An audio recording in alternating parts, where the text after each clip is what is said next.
Senhoras e senhores, boa noite. Convidamos o Vice-Procurador-Geral do Trabalho, Luiz Eduardo Guimarães Bojar, para compor a mesa de honra.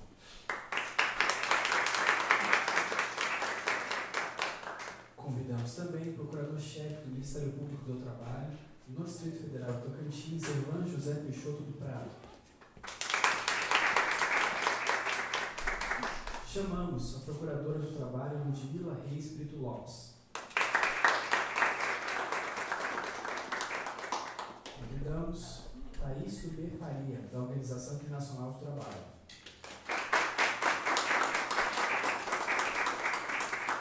Chamamos também Patrícia Santos, da Empregue Afro Consultoria de Recursos Humanos.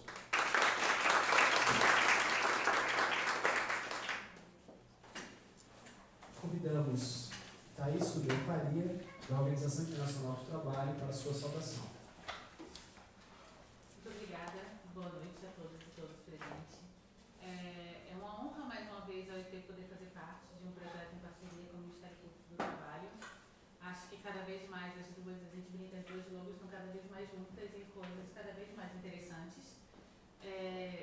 Esse projeto é um projeto que veio já de um processo longo. Ele não pode ser definido como um projeto isolado, ele faz parte de todo um movimento que vem sendo discutido aqui no DF, no país inteiro, puxado pelo Ministério Público do Trabalho, no tema da inclusão de jovens negros e negras no mercado de trabalho. Eu queria muito agradecer aí a mesa, mas em nome da doutora Ludmila, uma companheira já de um bom tempo, e dizer que esses projetos, eu estava falando há pouco, que ele é muito mais uma troca de conhecimento do que uma pretensão de passar algum conhecimento que não existe. É mais uma tentativa de escutar a população jovem e de planejar junto modelos e planos de trabalho que sejam efetivamente, que possam gerar algum tipo de resultado mais concreto. E promover, a gente está no centenário da OIT e nos 70 anos da Declaração Universal dos Direitos Humanos, e a gente ainda tem como regra as mulheres negras ganhando menos no mercado de trabalho. A gente ainda tem como regra as mulheres negras com o maior número de informalidade nos dados do IBGE. E a gente, se for comparar a população branca com a população negra recebe muito menos e tem muito menos oportunidade de trabalho.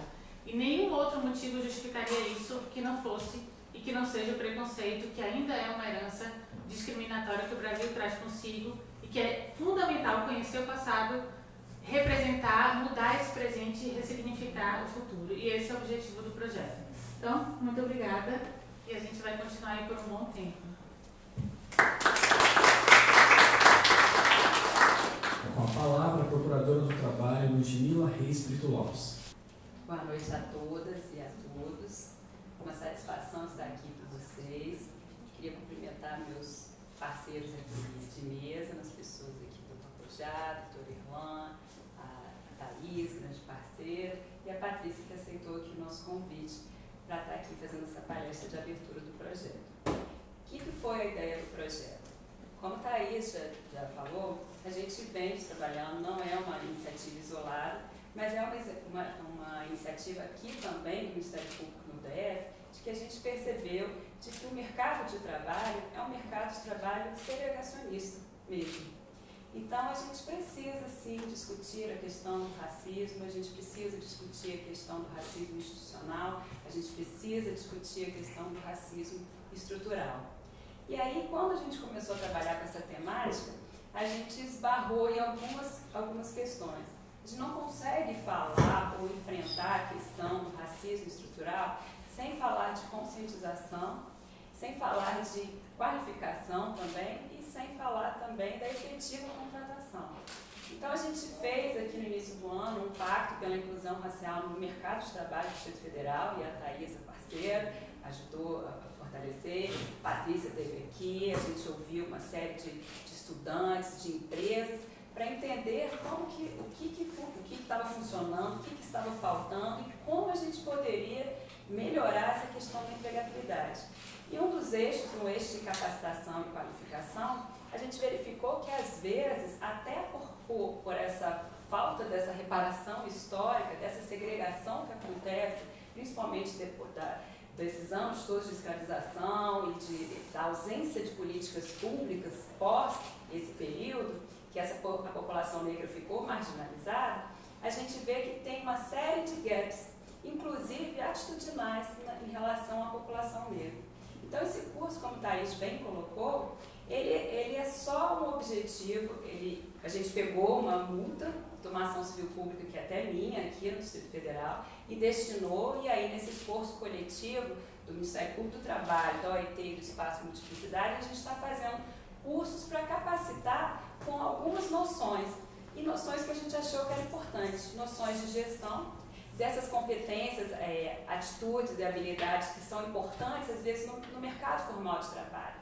Porque muitas vezes, eu conversando até com os empresários aqui para saber, aí eles falavam assim, não, eu contrato, mas aí não sabe se portar, não sabe trabalhar em equipe, não tem um vocabulário, uma série de questões, então não tem uma atitude, e às vezes a gente vê que essa atitude é até em decorrência de uma baixa estima desse processo todo, que a pessoa ficou segregada com a mãe, avô, enfim, esse tempo inteiro de exclusão.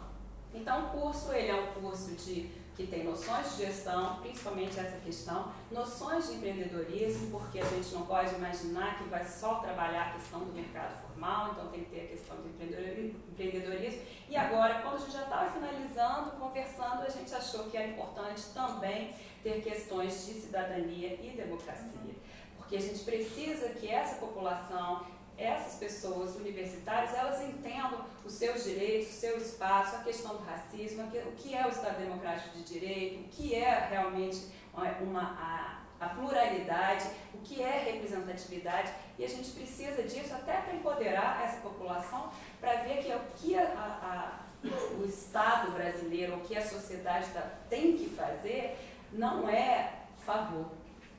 Existe a questão dos direitos. Todos aqui somos sujeitos de direitos, e é isso que a gente quer passar nesse curso. Então, agradeço, depois quando os demais falarem, eu vou passar rapidinho para a Cristiane para mostrar como é que vai ser a inscrição para o curso, que ela vai falar bem rapidinho, antes de passar a palavra para a Patrícia.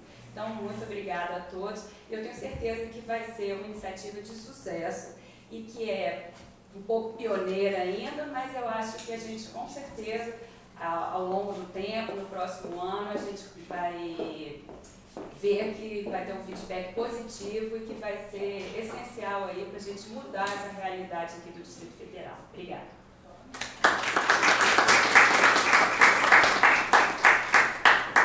Neste momento, ouviremos o Procurador-Chefe Elan José Peixoto do Prado. Olá, boa noite. Quero saudar os amigos da mesa, Thaís, Patrícia, meu amigo Ludmila, Dr. Borges, Procurador-Geral, a todos os meus amigos Charles também. Bom, as minhas palavras são apenas de boas-vindas às senhoras e aos senhores aqui à nossa casa, a Procuradoria Regional do Trabalho, e de parabéns à minha amiga Ludmila por mais essa iniciativa, né? Então, Ludmila, em nome de todos os procuradores e servidores da nossa regional, do Ministério Público do Trabalho, DF Tocantins, queria te parabenizar por mais essa iniciativa. E essa iniciativa reflete a ideia do Ministério Público do Trabalho, contribuir para a construção de cidadania. Contem sempre conosco nesse papel, em tudo aquilo que estiver ao nosso alcance, na construção de pontes, de parcerias. Esse é o nosso papel social. Então, muito obrigado, muito bem-vindos todos. Obrigado.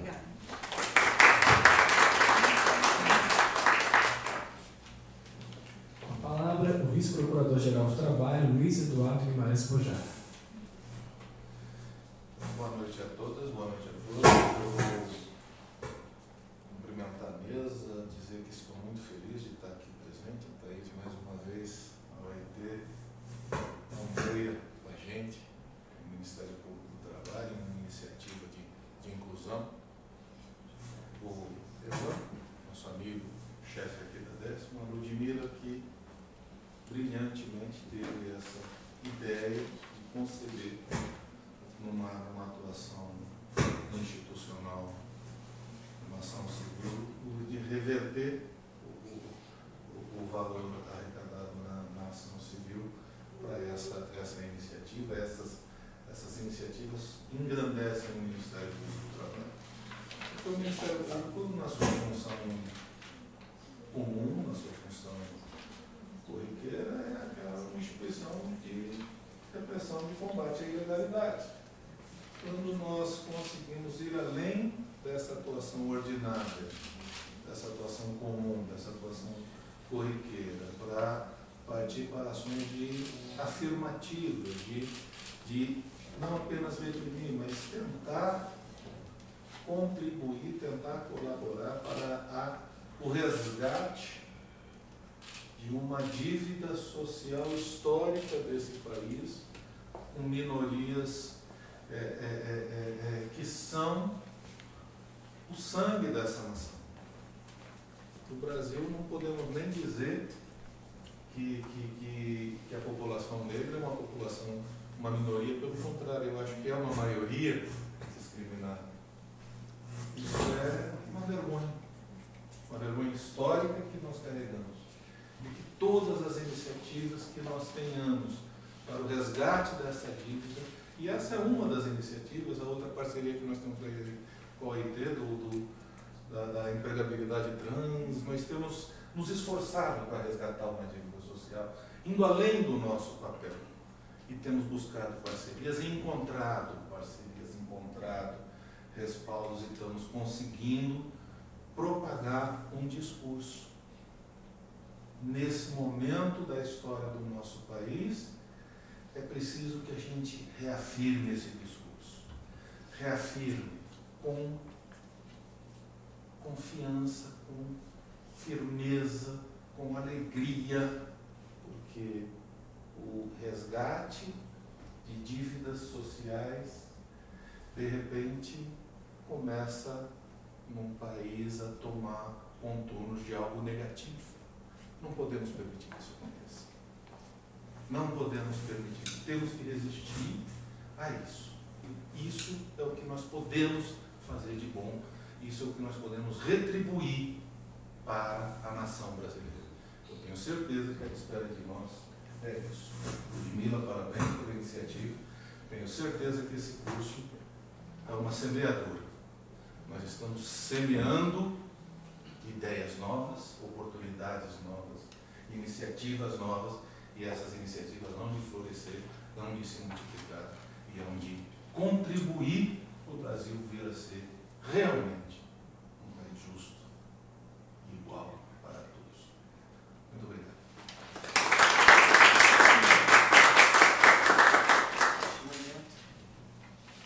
Neste momento, desfaz-se a mesa de honra. Eu vou convidar a Cristiane do Espaço Multiplicidade, só para ela falar rapidinho de como vão ser feitas as inscrições para o curso. Tá? Boa noite.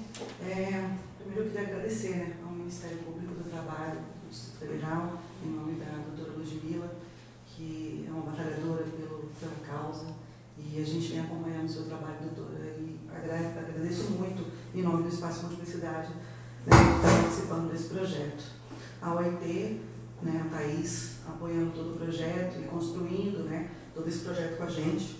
Eu vou falar rapidamente só quais são os temas do curso que nós vamos abordar. O curso começa na quinta-feira, dia 13 próximo, dia 13 de dezembro, a partir das 18h30. A gente vai ter a primeira aula com o professor Mariano Paganini Lauria, Cidadania e Democracia, é o primeiro tema, na quinta-feira. Na sexta-feira, nós vamos receber o professor Cristiano Heckett, falando sobre conhecimentos, habilidades e atitudes para os participantes. No sábado, a gente vai ter 3 professores. Esses 3 professores, eles vão se revezar falando sobre inteligência emocional, com Tuca Villa-Lobos, que está aqui presente. Tuca, por favor. Então, a Tuca, ela é uma especialista em teatro e em capacidade emocional com as pessoas. Ela vai estar conosco dando uma aula de 3 horas sobre inteligência emocional com base em técnicas teatrais. Business Model U, quem vai estar apresentando é a Ellen Macedo. Quem estaria apresentando esse módulo seria eu, pessoalmente, mas como eu estou coordenando o curso, eu convidei uma colega de trabalho para estar conosco, e aí eu vou estar apoiando durante todo o curso, mas a Ellen é quem vai ser a instrutora. E Business Model Canvas, que é modelo de negócios para empresas, quem vai estar aplicando é o Alexandre Naziazene, que é do Espaço Multiplicidade, consultor especialista em empreendedorismo. Então é isso. Esses são os temas do curso, ele começa na quinta-feira, dia 13. A gente está realizando essas inscrições através do e-mail atendimento@espacomultiplicidade.com.br. A gente tem uma ficha de inscrição. Nessa ficha de inscrição, a pessoa vai optar pela data em que quer realizar o curso. Nós teremos 6 rodadas, então vai ser dezembro, fevereiro, abril, junho, agosto e outubro. Em dezembro, como eu falei, começa dia 13 próximo. A pessoa vai colocar o nome, CPF, identidade, e-mail e telefone. Os que já estão aqui presentes, acho que já preencheram, né, as fichas de inscrição. E alguns mandaram por e-mail, a gente já tem mais ou menos 80 inscritos. E aí a gente vai ver como é que a gente distribui, viu, Thaís? Essas pessoas no decorrer dos cursos, e vamos ver como é que a gente avalia isso. Mas a gente já tem 80 inscrições para a realização do curso. Bom, era isso. Agradeço, professor Ludmila. Obrigada. Obrigada, Cris. E agora, sem mais delongas, vou passar para a nossa estrela da noite, que é a Patrícia, que vai falar um pouquinho sobre essa questão do mercado de trabalho e a questão do racismo. A Patrícia, ela mesma pode apresentar, mas ela é uma especialista na área, inclusive ela é até uma estrela, já apareceu aí na Globo, naquele programa da Fátima Bernardes várias vezes, dando dicas, e eu acho que as dicas que ela tem aqui são preciosas para nós. Então, acho até importante estar filmando para a gente ter isso guardado. E eu me lembro bem que quando eu estava aqui nesse mesmo local e escutando a sociedade na audiência pública, uma das coisas que eu lembro da Patrícia falando foi a questão do recrutamento às cegas. De quando você faz o recrutamento às cegas, como você consegue muitas vezes chamar profissionais negros e negras. E eu vou falar para vocês, sinceramente, era algo que nunca tinha me ocorrido.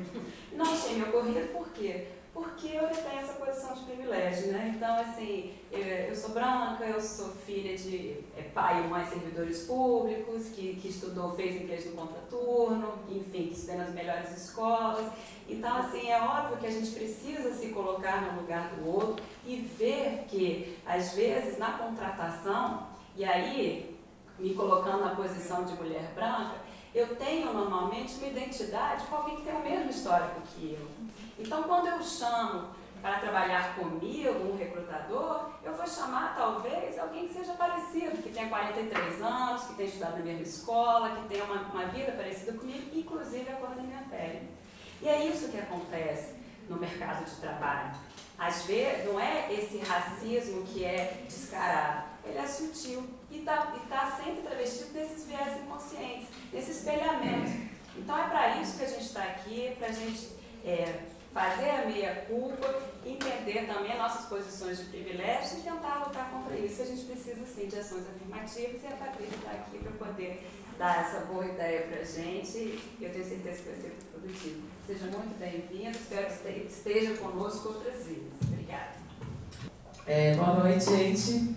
Boa noite. Sou paulistana, de RH, não sou pessoa dos protocolos, tá, doutora? Por isso que eu pedi para tirar o microfone e ficar aqui em pé. Fica à vontade.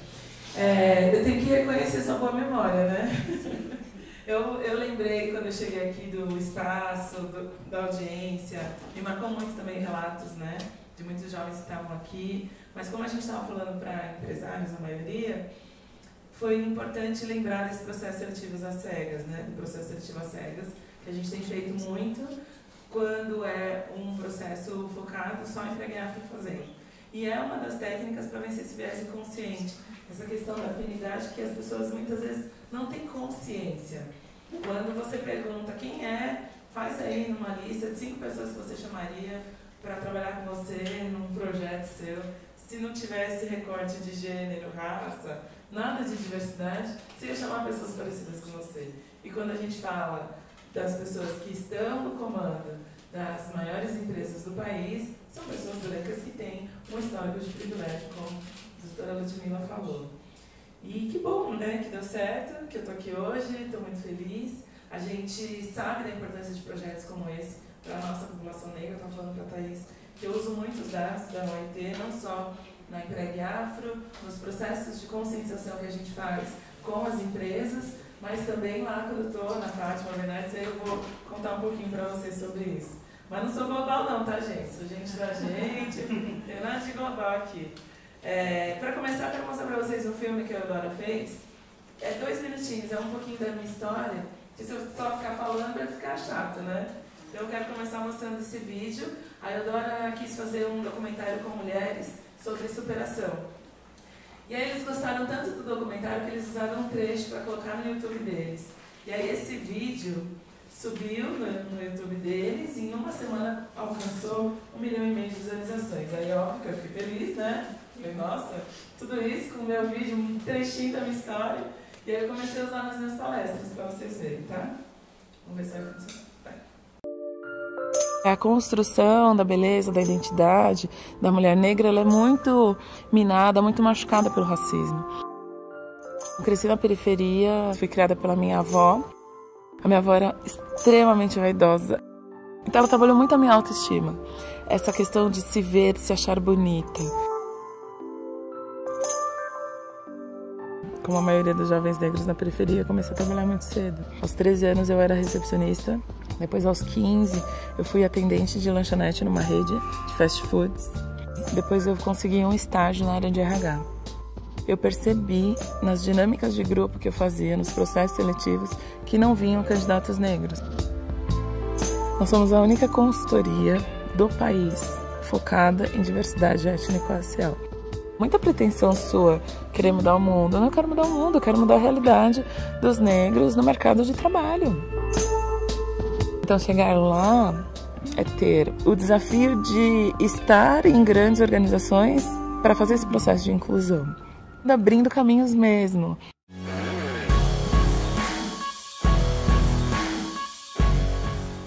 Mas foi muito importante para mim, porque eu cresci num contexto étnico-racial diferente da maioria dos meus amigos, da maioria das pessoas que eu estudei. E olha que eu sou da periferia de São Paulo, eu cresci próximo à comunidade de Heliópolis.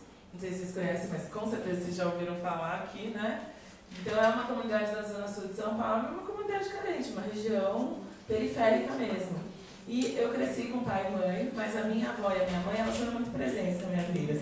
Aquela foto ali, ó, a primeira, essa sou eu com 4 anos, essa é a minha avó, ela faleceu em 2010, e essa é a minha mãe. Minha mãe tá viva, tá tudo bem, tá? E aí, eu cresci com 2 mulheres negras muito fortes, assim. Minha avó contava as histórias do racismo que ela sofria. Ela nasceu numa fazenda de café no interior da Bahia, numa cidade chamada Vitória da Conquista. E quando ela nasceu em 1910, para mim ela nasceu numa condição de escravizada que ela não tinha ideia que estava escravizada. Até porque a gente não tinha históricos da minha bisavó, tataravó, a gente não tem ideia do que aconteceu com elas. A gente só tem uma história a partir dos relatos da minha avó. E aí quando ela contou que ela passava na fazenda e depois ela casou com o meu avô, que era um homem branco, português, da Casa Grande, eu comecei a fazer vários paralelos. Então você imagina você crescer, sua infância e adolescência, ouvindo histórias que a maioria das pessoas não conhecem e que não são as histórias que a escola conta, né? Vocês viram aquele filme, 12 anos de escravidão? Sim. Então aquele filme era muito do que minha avó contava, assim, né? Tanto que quando eu cheguei na escola, eu falei, gente, tá faltando umas partes da história aqui, né? E quando eu cheguei no mercado de trabalho, então, eu cheguei com uma vontade de querer fazer algo pelo nosso povo. Eu já sabia que eu tinha que fazer alguma coisa pela população negra, né? E aí eu fiz um TED em 2016, e aí eu conto que eu queria ser médica, e o meu pai também é negro, a gente tem todo esse tom de pele mais claro, por causa dos meus avós, né? Que a minha avó era preta, meu avô era branco, do lado do meu pai também. E aí as pessoas nasceram lá em casa com um tom de pele mais claro, negro de pele clara. Meu pai falava assim, filha, a medicina não é para negros, vai estudar outra coisa. Aí eu comecei a trabalhar como estagiária na TV Bandeirantes em São Paulo, no RH da Band.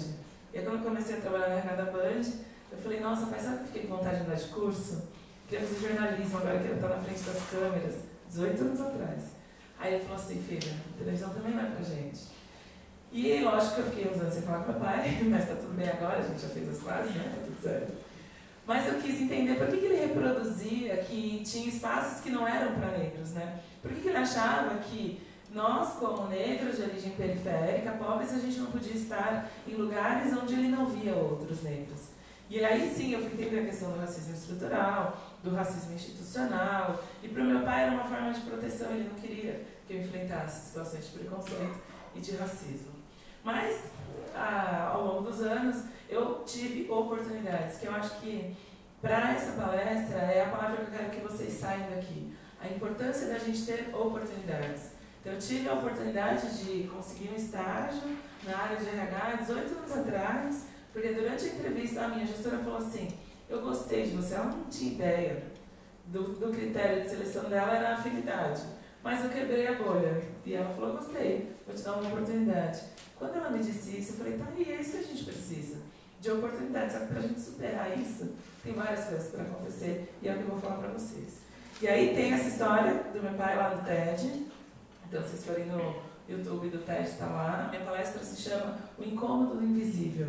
A ideia que eu quis espalhar para o mundo era essa, da gente começar a se incomodar com aquilo que a gente não vê. Se a gente trabalha num lugar que não tem pessoas com deficiência, isso tem que ser um incômodo. A gente tem que fazer alguma coisa. Se a gente trabalha num lugar que não tem negros, a gente frequenta lugares onde não tem negros, e nós somos a maior parte da população, isso também tem que ser um incômodo. Enfim, depois vocês assistem lá, tem um monte de coisa legal. E aí eu sempre falo que as empresas que contratam emprego afro, aonde a emprego afro está, nós temos uma representatividade muito forte, né? Porque eu tenho essa origem periférica e hoje eu sou mãe solo de 4 filhos. Olha os meus filhinhos aqui. E aí eu trouxe o comparativo dessa foto para vocês verem. Eu com 4 anos, minha filha com 2 anos. Gente, já uma cópia bonitinha, olha, na minha cara. Não tem como não dizer que eu sou a mãe dessa criança, entendeu? E é isso, assim, a maioria das mulheres negras no Brasil, que tem filhos, são mães solos. A gente sabe a dificuldade que é de criar os nossos filhos. E eu, depois de 14 anos, eu ainda ouço, sabe, doutora Ludmila? As pessoas perguntam assim, mas são todos do mesmo pai? Eu falei, por acaso você faz a mesma pergunta para uma mulher branca, assim, só para saber, né? E no meu caso, por acaso, também são. Eu fiquei 14 anos com o pai dos meus filhos e, por um acaso, os 4 são do mesmo pai. Mas a gente enfrenta o racismo de forma tão minuciosa, como você disse, né, doutora? Não é declarado. Nas perguntas, na forma como as pessoas olham, nos espaços onde a gente está, são nuances muito que a gente às vezes nem consegue perceber, né? Só depois de um tempo a gente percebe. E aí eu sempre, em julho do ano passado eu gravei um programa no Discovery Home Health chamado 5 Looks para o Trabalho. E aí eu não sabia que o programa ficava repetindo por vidas, né? Não sabia. Aí tá passando, tá no ar. Eu coloquei aqui só porque as pessoas me perguntam, é você que tá lá no programa que eu vi no Discovery Home Health? Sou eu, gente. Faz um ano que eu gravei, mas já tô bem diferente do que é o programa, né? Mas tá lá, tem um pouquinho da minha história. E eu sempre recomendo também para quem quer aprimorar e conhecer mais sobre questões raciais, o livro do Lázaro Ramos, Na Minha Pele. Vocês já leram? Quem já leu? É bem legal, o Lázaro traz os relatos da vida dele e contextos e conceitos históricos, étnico-raciais, que ajudam a gente a entender essas desigualdades que tem no nosso país. E tem um livro que está nas livrarias, que se chama Mulher Alfa, foi escrito pela Cristiana Brito. Ela é vice-presidente de comunicação da BASF. A BASF estava aqui também na audiência, né? Não sei se você lembra. E ela juntou a história de 9 mulheres consideradas protagonistas nas suas áreas de atuação. Então tem a minha história, tem a história da Mara Gabrilli, que agora é a primeira senadora cadeirante do nosso país, né, que tem deficiência. Somos um país desse tamanho, né, com 25% da população com deficiência. Agora, em 2019, a gente vai ter a primeira cadeirante, a primeira senadora cadeirante, né? Tem a história da Mara Gabrilli, tem a história da Márcia Rocha, que é a primeira mulher trans a conseguir um nome social sem ter que fazer cirurgia. Só que tudo isso que envolve o direito tem a ver com diversidade, com pessoas que estavam, como diz a Viola Davis, do outro lado da linha, estendendo a mão para que as ações afirmativas acontecessem. E tem histórias de outras mulheres lá. É um livro de liderança inspiradora. Para quem quiser aprimorar, tá bom? Tá nas livrarias, na Saraiva. Então, ela falou, né, que eu sou especialista do programa da Fátima. Eu fiz faculdade, pós, MBA, aula no SENAC. Quando eu cheguei na Fátima, em abril do ano passado, a pauta era negro no mercado de trabalho. Eu cheguei, de fato, para falar sobre a emprego afro e a minha atuação nesses 13 anos na minha luta, né, para a inclusão de mais negros nas empresas. E aí eu quando terminou o programa, fiquei brincando com a Fátima, falei, Fátima, dá umas dicas, né? Eu também me divorciei faz pouco tempo, né? Como é que a gente faz para superar o divórcio? Ai, amiga, é tão difícil, né? Até parece que ela respondeu, né, gente? Ela falou nada. A Fátima é super séria, ela só riu. Falou, tá bom. Depois a gente conversa. Até parece que ela ia falar, né? Mas eu vou ficar aqui com o meu gelo ali, né? Não sei quando que eu volto, mas pelo menos eu tive uma oportunidade, né? Eu mesma mandei e-mail para a produção me chamou, fui lá contar a minha história. Depois o diretor ligou, Fátima, eu queria que você voltasse para comentar um assunto. Você volta? Volta. Aí outras vezes e outra, aí ele falou assim, Nádia, a gente quer assinar um contrato com você, né? Se você aceitar, você vai ser a primeira especialista negra do programa. Faz 6 anos que a Fátima saiu do jornalismo e veio para o entretenimento, e até então não tinha nenhuma especialista negra. Eu falei, nossa, que coisa louca, que peso, que responsabilidade, né? Mas é justamente isso que é o que a gente faz como Empregue-Afro, dar oportunidade para as pessoas ocuparem espaços majoritariamente brancos, que até então não tinha nenhum outro, ou se tinha era muito pouco. E a minha pauta lá é mercado de trabalho, empregabilidade, é esse universo do RH além das questões sociais. E tem me fortalecido muito, porque a gente fala de temas que envolvem a empregabilidade e a inclusão, sem ter que falar da questão racial. Só a minha presença lá, que é o que as pessoas mais falam, fortalece muito a causa. E isso é muito importante também para as pessoas negras que estão aqui, sabe? A gente tem que se desafiar todos os dias a estar em espaços que até então não eram muito ocupados por nós. E que é isso que tem que acontecer nos próximos anos. Cada vez mais inclusão, cada vez mais ações afirmativas, seja onde a gente estiver, para que a desigualdade diminua no nosso país, né? Então, eu Empregue-Afro é uma consultoria de RH com foco em diversidade étnico-racial. Eu tenho 6 funcionários, então eu tenho pessoas que cuidam da nossa área de comunicação, consultores e headhunters, e pessoas que ajudam no recrutamento e seleção.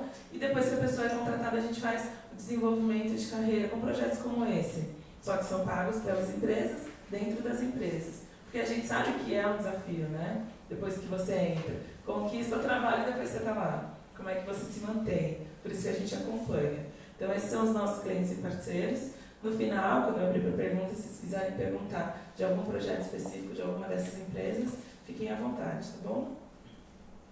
A gente tem mais de 7 mil pessoas cadastradas no nosso banco de talentos.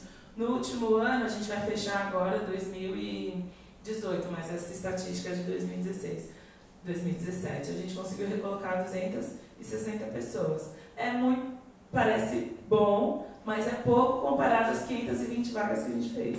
Porque, por mais que a empresa contrate a gente apresenta as pessoas, na hora da decisão não adianta o CEO, o diretor, pressionar. Quem decide é o gestor. Se ele decidir pela afinidade, por mais que a empresa esteja comprometida com consultorias, com ONGs, com startups, querendo fazer um processo de inclusão, não depende da pessoa. Mas eu já fico feliz porque eu sei que 260 pessoas tiveram a vida mudada através da Empregue-Afro, né? Então a gente se conecta a essas pessoas através das redes sociais. Então, vocês estão tirando foto, pode marcar a gente lá no @Empregue-Afro. Pode seguir a gente, que tem vagas lá também que a gente divulga. E por que é que a gente trabalha? O que é esse contexto étnico-racial que foi falado aqui um pouquinho, só para vocês entenderem o quanto esse projeto é importante, o quanto essa temática é importante.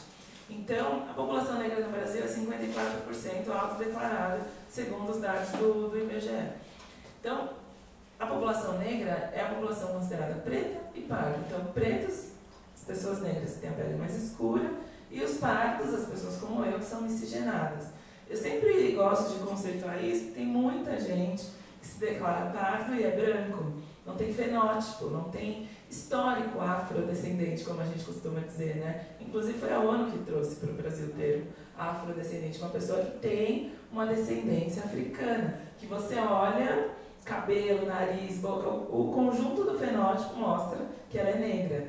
Eu costumo, vocês estão rindo, mas é verdade, eu costumo encontrar nas palestras, nos processos seletivos que a gente faz, a pessoa fala assim, mas eu sou filha de preto com branco e eu poderia ser negra.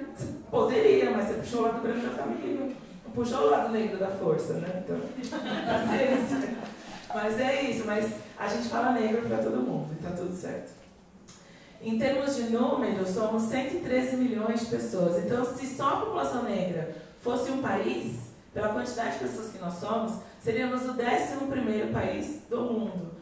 Mas, infelizmente, as desigualdades para essa camada da população, elas vêm e é por conta do histórico da escravidão. Esse ano a gente fez 130 anos de abolição, só que a gente sabe que é uma abolição inacabada, porque ainda existem muitas coisas a serem feitas, muitas ações afirmativas, para que a gente consiga o mínimo de oportunidades para a igualdade. A gente sabe que ainda a nossa sociedade, como a doutora Ludmila falou, tem uma herança colonial escravocrata, e é por causa disso também que tem um reflexo das desigualdades no mercado de trabalho. Mas tem um paralelo com a economia que eu gosto de trazer, que é bem interessante. Quando a gente olha a renda da população negra, esses são dados do Instituto Locomotiva com base no PNAD, né? Então, na classe média, aqui o recorte que o Instituto Locomotiva fez, são pessoas que têm renda entre 4 e 6 mil reais por mês, renda familiar. Então, nós somos 54% da população. Eles colocaram aqui não negros porque juntaram as pessoas que se declaram brancas, indígenas, orientais. E aí, na classe D e E, pessoas que têm renda abaixo de 2 mil reais, a gente vê, né, mais negros, 71% de negros versus 29% de não negros. E na classe A e B, que nesse recorte da pesquisa do Instituto Locomotiva, representa a classe alta, pessoas que têm renda acima de 28 mil reais. Então, a gente tem 28% de população negra. Então, percebam que entre os mais ricos e os mais pobres, é inversamente proporcional à quantidade de brancos e negros.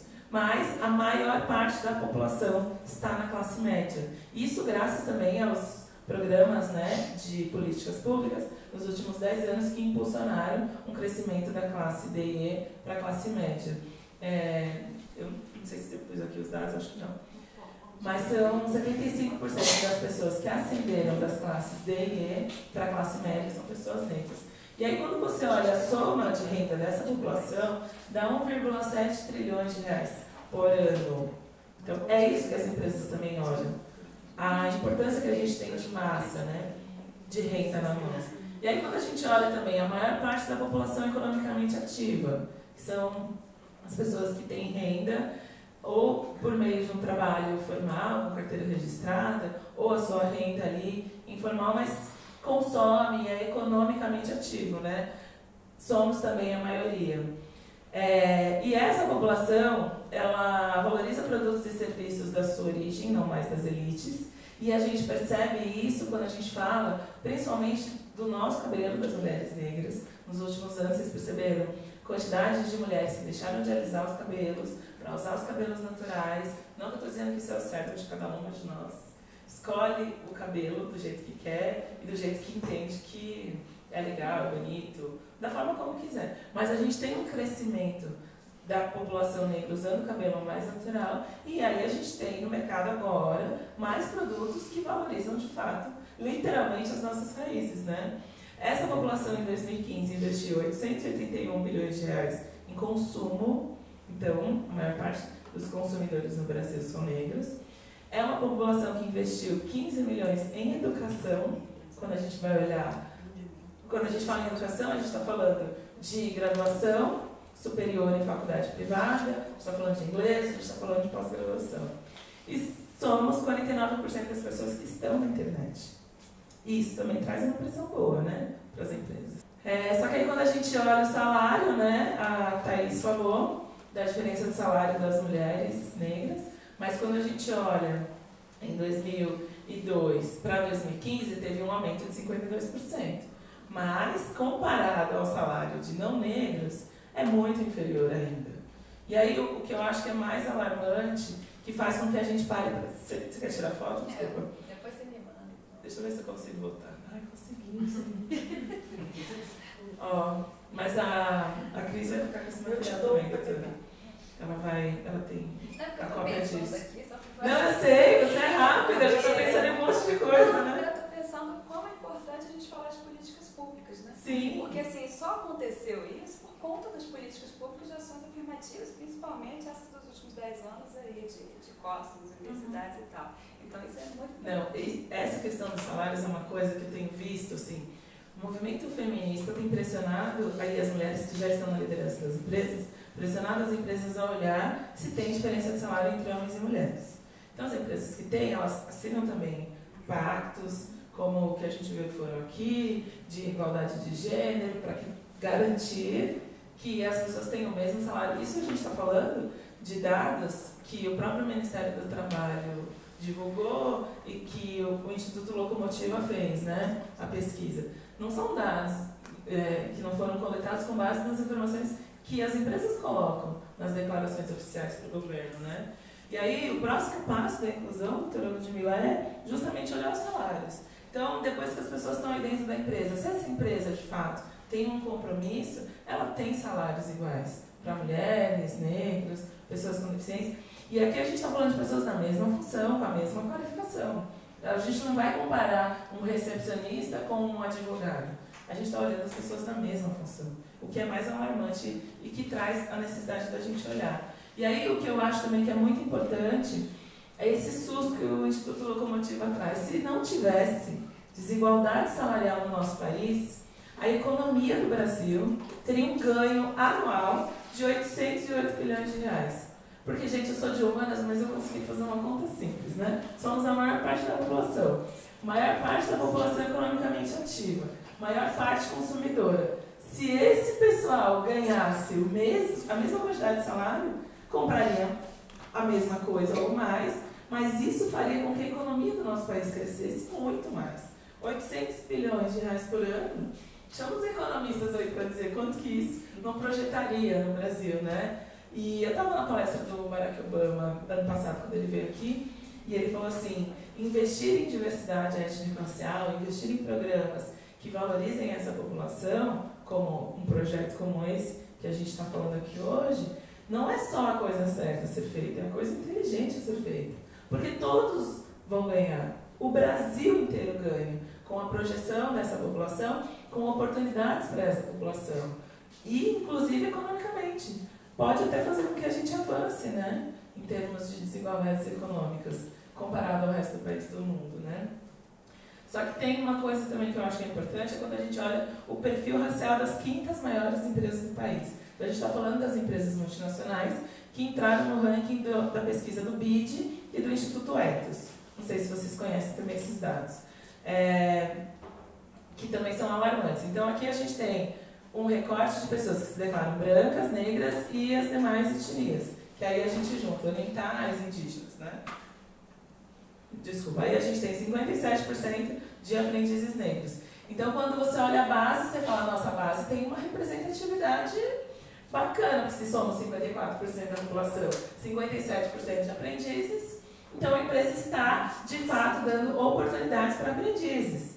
A empregabilidade dos aprendizes, a gente está falando de jovens, né? De 14 a 20 anos em média, por mais que a legislação diga que até os 24, pela minha experiência, pelo que a gente sabe, as empresas contratam no máximo até 20. Então eles estão aqui na base. Mas quando a gente olha o crescimento dessas pessoas, na hierarquia, a gente vê que não tem mais pessoas negras. Então, aqui no quadro funcional, a pesquisa juntou analista, assistente, estagiário, 36% de negros. Supervisores, 26%. Gerente já cai, 6%. Agora, executivo, o número absoluto é 4,6 negros. Quando a gente faz um recorte para nós, mulheres negras, porque a gente luta contra o racismo e contra o machismo no mercado de trabalho, executivos vira 0,4. Então, em números, eu sei isso de corte, tanto que eu já falei esse ano, né? Não porque número não é minha praia. Mas é porque é tão absurdo. Quando você olha em números absolutos, 0,4. É uma mulher negra a cada 119 executivas. E quando a gente está falando de executiva, a gente está falando de diretor e presidente de empresa. A gente só tem uma CEO negra no nosso país, dessas 500 maiores empresas multinacionais, que é a Rachel Maia, que ela ficou na Pandora há muitos anos e agora está na Lacoste. Eu falei, agora eu vou juntar um dinheiro para comprar uma camisetinha da Lacoste. Agora eu vou lá na Lacoste. Porque a Rachel é a única mulher negra CEO de uma multinacional no país. É surreal que isso aconteça num país como o nosso. Eu converso muito com americanos, doutora Ludmila. Quando eles vêm visitar o Brasil, eles falam, mas por que não acontece essa inclusão? Por que as pessoas não crescem? Por que eu não vejo negros na minha empresa? Teve um vice-presidente americano que ele virou para mim e falou assim, por que eu vejo vejo mais negros no carnaval do que aqui na minha empresa. Falei, tá aí, olha que análise boa que você fez, vamos sentar, vamos conversar, né? Umas 3 horas para te explicar o histórico, 14 de maio, o pós-abolição no Brasil, sabe? Até hoje, para ele entender por que a gente não chega, e a gente acaba ficando mais no carnaval do que nas grandes empresas, né? Como é que a gente muda isso, gente? Como é que a gente muda esse cenário? Como é que a gente diminui as desigualdades? Como é que a gente quebra esse racismo que é tão estrutural, né? Que é tão presente. Então, por mais que você queira entrar, você já sabe que é difícil. E depois crescer é ainda mais difícil. Eu encontro alguns jovens negros que falam, eu tenho um sonho de ser CEO de empresa, né? De ser presidente de empresa, mas eu não sei se vai ser possível. Falei, eu sempre acho que é possível. Tem algumas coisas que a gente tem que fazer para chegar lá, né? Para mudar esse cenário. Claro que a gente precisa de políticas públicas, de organizações como as que estão aqui, Ministério Público, da OIT, de governantes engajados e empenhados em interações afirmativas, as políticas de cotas na universidade, são essenciais. Eu brinco, eu falo para os jovens, se tivesse cotas na minha época, eu tinha entrado na USP, porque a USP é o sonho em São Paulo, né? Estudar na USP, nossa. Não sei se a UNB aqui é o mesmo paralelo, assim, mas a USP, para a gente, é um lugar que nós gostaríamos muito de estar. Só tem 2% de alunos negros na USP, que é a maior universidade da América Latina. E é quando você olha mulheres negras, tem 0,7% de alunos de mulheres negras na USP. Então E aí você fala, como que não precisa de cotas, né?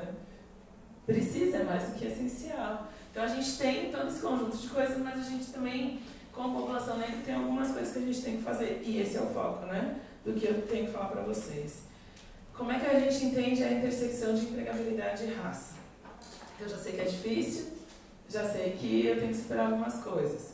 Mas a gente tem que saber que a nossa empregabilidade é justamente esse conjunto de habilidades, competências e atitudes que ajudam a encontrar uma oportunidade. Vocês conhecem gente que sai de uma empresa, coloca o currículo no LinkedIn, no site, daqui 2, 3 dias estão chamando as pessoas. Falam, nossa, mas como é que te chamam tanto para entrevista, né? Porque ela tem uma empregabilidade bacana, como a gente diz, né?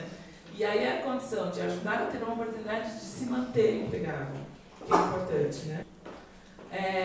Então, eu sempre costumo dizer que tudo começa no nosso projeto de vida. Obrigada, Cris. Lembra que eu falei para vocês que meu pai dizia assim, ai filha, medicina não é para negros, jornalismo não é para nós negros, porque a construção familiar dele, imagina que ele é um homem nordestino, o meu pai nasceu numa cidade do interior de Pernambuco chamada Cabrobó. E o pior é que vocês não sabem, eu tenho uma amiga que ela falava Cabrobó como se fosse um lugar na terra do além. Ai, que fulano foi para Cabrobó, falando assim, eu falei, sabe o que é o nome da cidade que meu pai nasceu? Ai, pai, desculpa, nunca mais eu falo o nome dessa cidade. Não, se você falar, vai falar que é uma cidade que existe, no interior de Pernambuco. Então, o contexto familiar dele, com 18 anos, foi para São Paulo, porque ele achou que as oportunidades estavam em São Paulo, não sei o quê. Era muito restrito, ele não via representatividade negra o suficiente para dizer, não filha, vai, acredite nisso, faça disso seu projeto de vida que você vai conseguir. E o pior é que eu ouço isso muito ainda, de muitos jovens que muitos pais falam isso, ai filho, esquece, fica aqui, vai estudar outra coisa, não dá para chegarmos lá. Mas hoje a gente sabe que já dá, mas a gente precisa construir o nosso projeto de vida, a gente precisa acreditar onde a gente quer chegar. Eu tinha vontade, mas os meus sonhos foram limitados. Mas sim, né? A gente sabe que tem outras formas de ir realizando sonhos de outras maneiras. Mas o nosso projeto de vida, eles têm sim uma base familiar, mas ele também passa pelo nosso autoconhecimento. Então, o quanto eu sei sobre mim, e que bom que o projeto vai ajudar sobre isso, né? A nossa motivação e a nossa ambição. Por muitos anos, a ambição da população negra foi minada pelo racismo. Da mesma forma que todo o nosso projeto de querer estar em algum lugar, eu tenho muitos amigos que acham que a gente também não pode querer algo, ambicionar algo, porque a gente nunca vai chegar. E é possível, é difícil, mas é possível. Mas começa ali, ó, o projeto de vida. Então, eu tenho um projeto de vida, ser médico, ser jornalista, ser executivo, não sei. Pensem no projeto de vida que o projeto vai ajudar vocês. Só que aí, no paralelo, você tem que correr atrás da qualificação. Então, quando Eu comecei a trabalhar com 13 anos como recepcionista de um escritório de contabilidade da amiga da minha mãe. Que minha mãe na periferia, ela tinha uma estratégia para criar a gente. Eu tenho mais 2 irmãos, né? Então, para mim e para minha irmã, que somos mulheres, ela falava assim, vocês têm que trabalhar para não engravidar. Não dá para entender a cabeça da minha mãe, né? Você está trabalhando e está pensando em outra coisa. Porque se engravidar na adolescência, acabou as oportunidades de crescimento profissional. Vai ter que parar a vida para cuidar do filho. Esse é do jeito que minha mãe falava. E para o meu irmão, ela falava assim, você tem que trabalhar para não se envolver com tráfico. Porque se você se envolver com tráfico, acabou também as suas oportunidades de trabalho. E aí, você sabe o que aconteceu na minha família? Vocês têm ideia? Família negra, periferia, do lado da comunidade de Heliópolis. Eu morria de medo dos meus pais, sou mais velha. E eu tinha o peso da responsabilidade, né? Você não pode isso, você não pode aquilo, mas você tem que trabalhar, você tem que estudar. Isso eles falavam sempre pra mim. Então eu comecei a trabalhar aos 13, com 15 anos eu estava no McDonald's, e aí com 17 eu estava trabalhando no shopping, trabalhei em loja de CD, gente, nem existe mais, né? Mas eu trabalhei quando tinha 16. Gente, não tô tão velha, eu tenho 38 hoje, tá? Não, nem parece, né? Mas nem ajuda. E aí, com 20 anos que eu comecei a trabalhar na área de RH, porque eu comecei a faculdade de pedagogia ainda, não sou psicóloga, pensei em trabalhar na educação infantil, fiz estágio em educação infantil 6 meses, eu olhei e falei, meu Deus, o que é isso? Aquela sala, 40 crianças. E aí eu consegui, uma das minhas professoras falou assim, Paty, cadastra currículo para concorrer a vagas de estágio no RH. Falei, mas eu não vou concorrer com o pessoal que estuda psicologia? Vai, mas o seu diferencial é estar cursando pedagogia. Isso é uma outra coisa que não está aqui, que eu esqueci. Anota ali a mentoria. Na vida a gente precisa ter mentores que direcionem a gente, que digam, vai por esse caminho ou vai por outro, tá? Aqui não é possível, mas tenta outro. E isso te ajuda a impulsionar, porque da nossa visão limitada, a gente não consegue ver as oportunidades. E aí eu comecei a trabalhar na área de RH 18 anos atrás. Só que a minha irmã, com 16 anos, engravidou, então por mais que os meus pais estivessem ali na orientação, e aí aos 18 ela já tinha o segundo filho, aí minha mãe pôs um DIU nela, obrigada, porque senão, segundo os critérios da minha mãe, vai saber o que essa menina ia fazer. Hoje ela tem 28 anos, ela conseguiu concluir o ensino médio ano passado, e ela, até hoje, ela só trabalhou com trabalhos operacionais, né? Ou recepcionista, ou atendente, ou recepcionista, ou atendente. O meu irmão, com 16, se envolveu com tráfico, foi levar armas de um traficante para o outro, aí a polícia pegou, ficou na atual Fundação Casa, né, por 2 anos, aí saiu com aquele peso, a família toda, né, a gente ficou muito mal na época, começou a trabalhar como segurança, ficou uns 10 anos trabalhando como segurança, de um lugar para o outro, até que ele falou, não, eu preciso estudar. Aí foi fazer faculdade de Direito, passou no concurso público da Prefeitura de Cotia.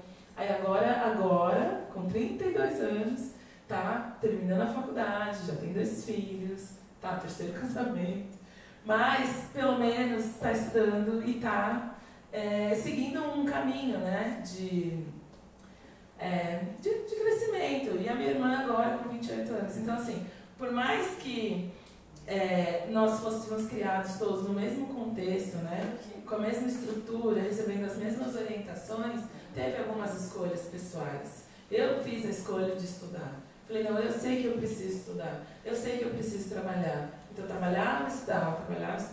Estudava aos sábados, estudava à noite, lia, não deixava de sair, de fazer várias coisas que a gente tem que fazer como jovem, mas eu sei o quanto isso atrasou e prejudicou a empregabilidade deles. Agora que eles estão caminhando, né, em busca da qualificação. Mas a gente sabe que a qualificação ela impacta muito.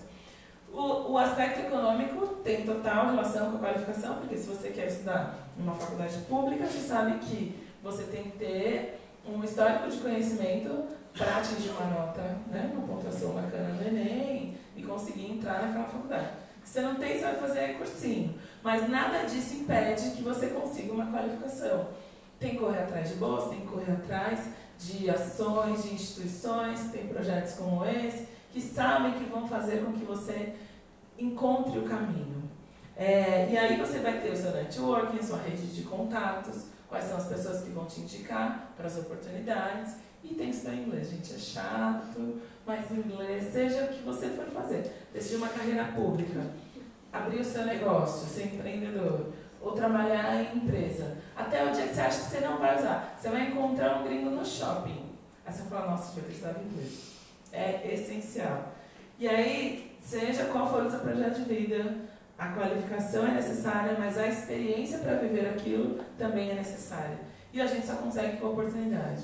A gente tem que cavar as oportunidades. A gente espera, né, das organizações que abram as oportunidades, que pressionem as empresas, os locais onde a gente deseja trabalhar, mas a gente tem que caçar, tem que ver onde tem vaga aberta, qual empresa que eu quero trabalhar, que negócio que eu quero abrir, se eu quero ser empreendedor, aí eu volto na qualificação e buscar uma mentoria, como eu disse para vocês, da importância de ter alguém que direcione um caminho, que troque uma ideia com você, que sente para tomar um café, uma cerveja, um shopping. O que mais vocês tomam aqui em Brasília? Vinho? Né? Qualquer coisa. Mas que te dê uma orientação, sabe? De carreira, de vida, que te direcione. Isso é muito importante. Aí, gente, a Oprah é minha aspiração de vida, né? Porque onde você quer chegar? A Oprah é a mulher negra. É a única mulher negra bilionária do mundo. Não, eu não vou chegar nesse status, né? Estou bem longe disso. Mas ela é empreendedora, ela tem 8, 7 negócios, ela foi tipo o Jô nos Estados Unidos, vocês conhecem a Oprah, né? E ficou na TV muitos anos e tal. Aí um dia uma jornalista foi perguntar pra ela, nossa, que sorte você teve na vida, né, Oprah? Aí ela respondeu com essa frase que eu peguei pra vida, eu coloquei no escritório do Preguiafro, né? Aí ela falou, sorte, né? Sorte. Sorte é estar pronto quando a oportunidade vem. Porque a sorte, ela não acontece assim.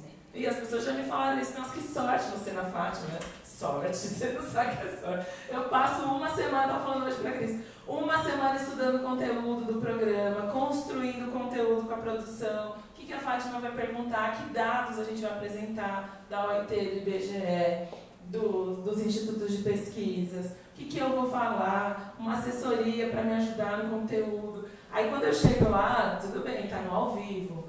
Semana passada eu estava lá, né? 66 milhões de pessoas assistindo ao vivo. Na hora eu nem penso, que se eu pensar, eu tô dor de barriga, né? Então eu penso o quanto eu tinha que estar preparada para essa oportunidade. E o quanto a gente tem que saber direito como aproveitar a oportunidade.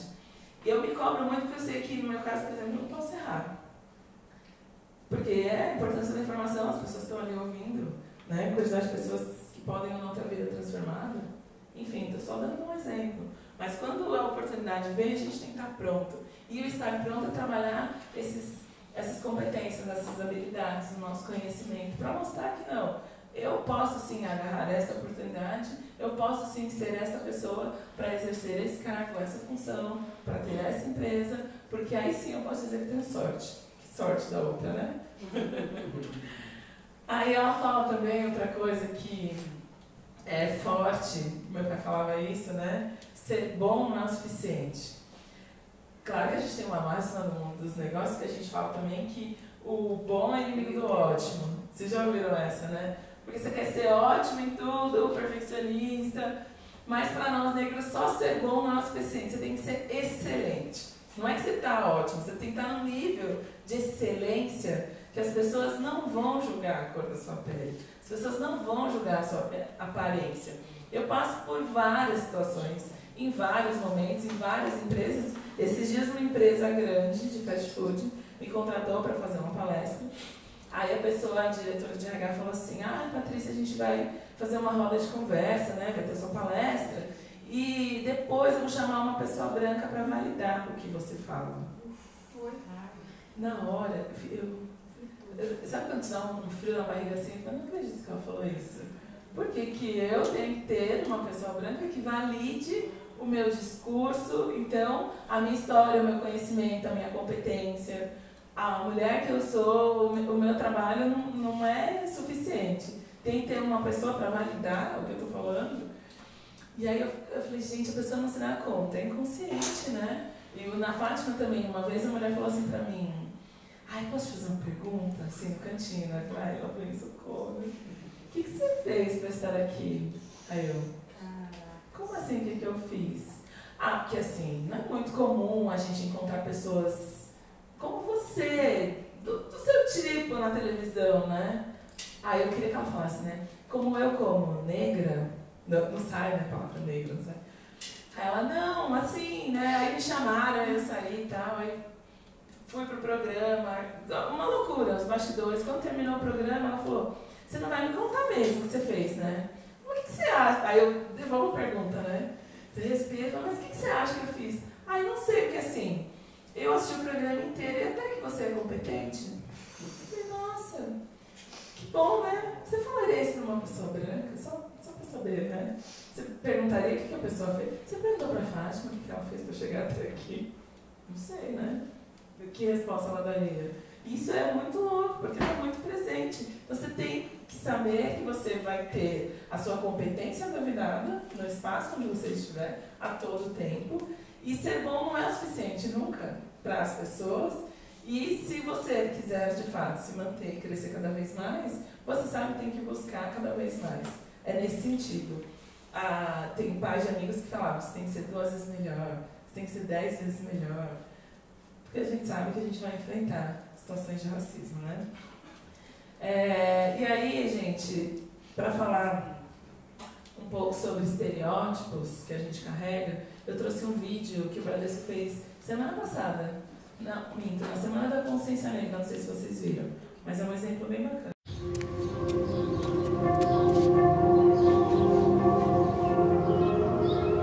Tem um cabelo bem crespo, bem volumoso, boca carnuda, assim, e a pele bem escura.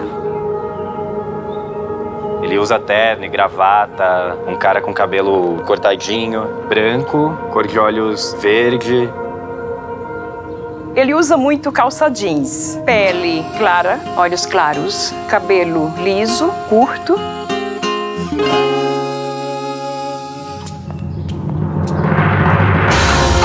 Eu sou Gleice Damasceno, não tenho uma pele retinta e isso não me faz ser menos negra. Eu sou Monique Evelyn, líder, CEO de 3 empresas e sócia de mais 3. Eu sou a Lineker Barros, cantora, compositora. Eu me afirmo enquanto mulher negra e eu gosto que as pessoas me reconheçam como eu sou. É difícil, no mundo dos negócios, encontrar uma menina parecida comigo. Uma mulher preta à frente, as pessoas sempre acham que a gente tem que estar em outros lugares que não esses.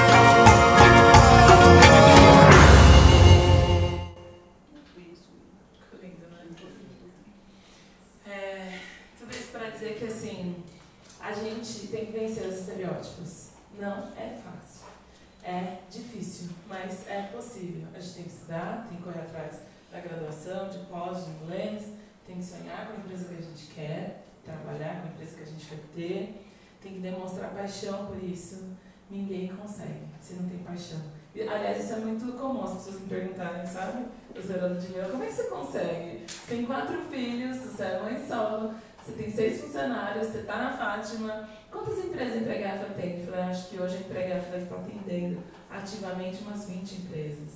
Como é que você consegue? Eu falei, bom, também não sei, eu sei que está dando certo. Mas tem uma questão de logística, né? De rede de apoio. Tem uma senhora que trabalha em casa, que está cuidando deles agora, inclusive. À noite, começou a voltar para São Paulo amanhã de manhã, tem uma outra que vai dormir, que vai colocá-los no transporte escolar, que o pai só vê final de semana, né? Dos meus funcionários, tenho 2 que estão ali no meu lado a lado, braço direito e esquerdo, como eu costumo brincar, que quando eu não estou fazendo a empresa acontecer, a gente tem que ter pessoas de confiança ao redor. Mas as pessoas, elas não confiam em quem não tem paixão pelo que escolheu, pelo que faz. Não dá pra gente ter um projeto de vida, escolher algo porque quer ganhar dinheiro, porque acha que é o caminho, porque a gente não vai superar o racismo em alguma área. Talvez algum de vocês que esteja aí sentado, que está enxugando as lágrimas, eu estou aqui me segurando para não chorar com vocês, pode ser um ou outro protagonista na sua área de atuação, porque você não pode ser impedido de sonhar com aquilo que você quer.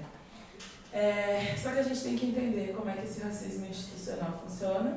A gente, sim, tem que ser ativista. Não existe uma pessoa negra que está em algum espaço que não se posicione, porque só o fato do corpo negro estar presente ali já é um ativismo contra o racismo institucional.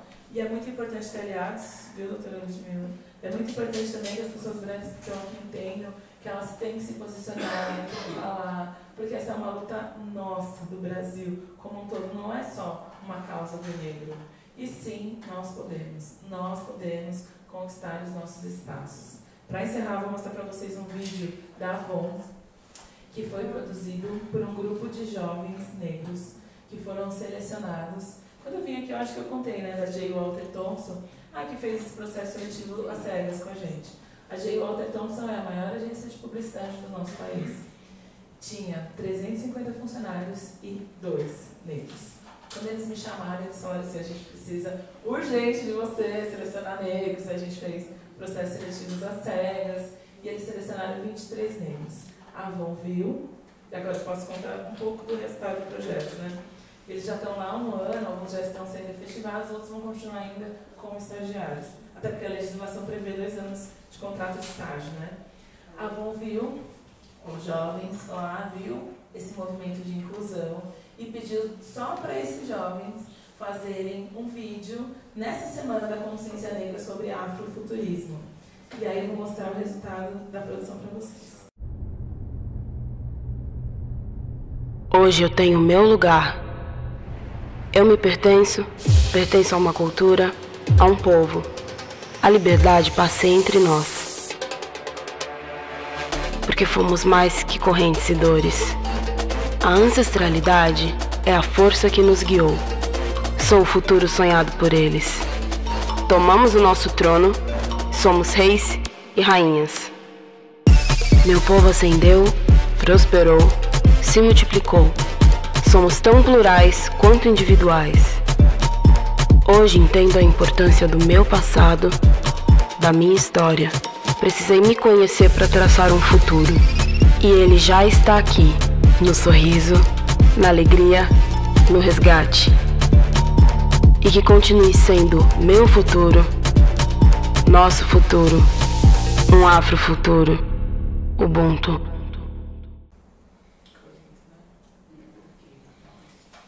Ubuntu é a palavra africana para a humanidade.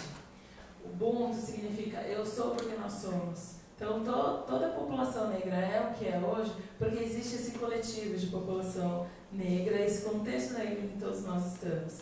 E que, para que esse nosso afrofuturo traga todas essas referências da ancestralidade, da história que a gente carrega na pele, que a gente carrega no nosso fenótipo, a gente precisa se posicionar, a gente precisa sonhar, a gente precisa acreditar. Por isso, sim, Ubuntu. Obrigada, gente.